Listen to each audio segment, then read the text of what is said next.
towards the end of May, when everything had been more or less satisfactorily arranged, she received her husband's answer to her complaints of the disorganized state of things in the country.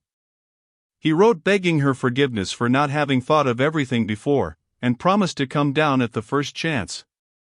This chance did not present itself. Until the beginning of June, Daria Alexandrovna stayed alone in the country. On the Sunday in St. Peter's week, Daria Alexandrovna drove to Mass for all her children to take the sacrament. Daria Alexandrovna, in her intimate, philosophical talks with her sister, her mother, and her friends, very often astonished them by the freedom of her views in regard to religion.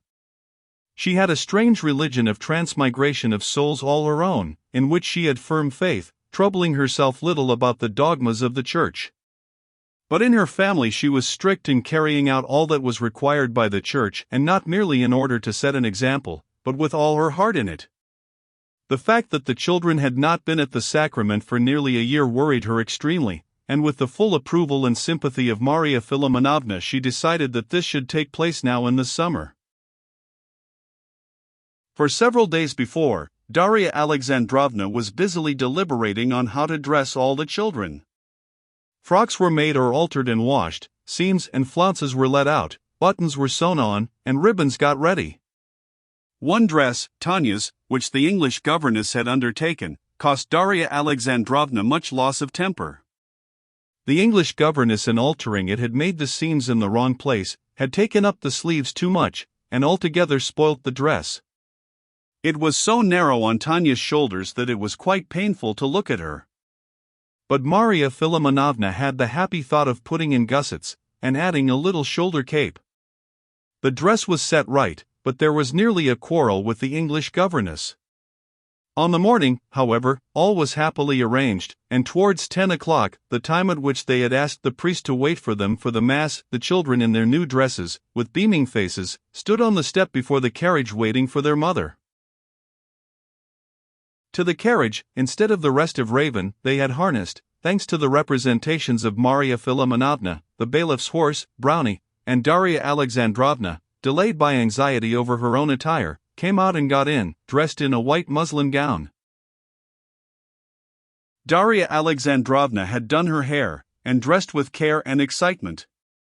In the old days she had dressed for her own sake, to look pretty and be admired. Later on, as she got older, dress became more and more distasteful to her. She saw that she was losing her good looks. But now she began to feel pleasure and interest in dress again. Now she did not dress for her own sake, not for the sake of her own beauty, but simply that as the mother of those exquisite creatures she might not spoil the general effect. And looking at herself for the last time in the looking-glass, she was satisfied with herself. She looked nice. Not nice as she would have wished to look nice in old days at a ball, but nice for the object which she now had in view. In the church there was no one but the peasants, the servants and their womenfolk. But Daria Alexandrovna saw, or fancied she saw, the sensation produced by her children and her. The children were not only beautiful to look at in their smart little dresses, but they were charming in the way they behaved. Alyosha, it is true, did not stand quite correctly. He kept turning round, trying to look at his little jacket from behind, but all the same he was wonderfully sweet. Tanya behaved like a grown-up person, and looked after the little ones. And the smallest, Lily, was bewitching in her naive astonishment at everything, and it was difficult not to smile when, after taking the sacrament, she said in English, "Please, some more." On the way home the children felt that something solemn had happened, and were very sedate. Everything went happily at home too, but at lunch Grisha began whistling, and, what was worse, was disobedient to the English governess, and was forbidden to have any tart.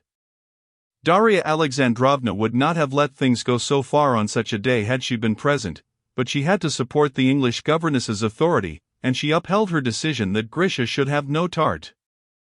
This rather spoiled the general good humor. Grisha cried, declaring that Nikolinka had whistled too, and he was not punished, and that he wasn't crying for the tart, he didn't care, but at being unjustly treated. This was really too tragic, and Darya Alexandrovna made up her mind to persuade the English governess to forgive Grisha, and she went to speak to her. But on the way, as she passed the drawing room, she beheld a scene, filling her heart with such pleasure that the tears came into her eyes, and she forgave the delinquent herself. The culprit was sitting at the window in the corner of the drawing room. Beside him was standing Tanya with a plate. On the pretext of wanting to give some dinner to her dolls, she had asked the governess's permission to take her share of tart to the nursery, and had taken it instead to her brother. While still weeping over the injustice of his punishment, he was eating the tart, and kept saying through his sobs, "Eat yourself, let's eat it together, together." Tanya had at first been under the influence of her pity for Grisha, then of a sense of her noble action, and tears were standing in her eyes too, but she did not refuse, and ate her share. On catching sight of their mother they were dismayed, but, looking into her face, they saw they were not doing wrong. They burst out laughing, and, with their mouths full of tart, they began wiping their smiling lips with their hands, and smearing their radiant faces all over with tears and jam. "Mercy! Your new white frock! Tanya!"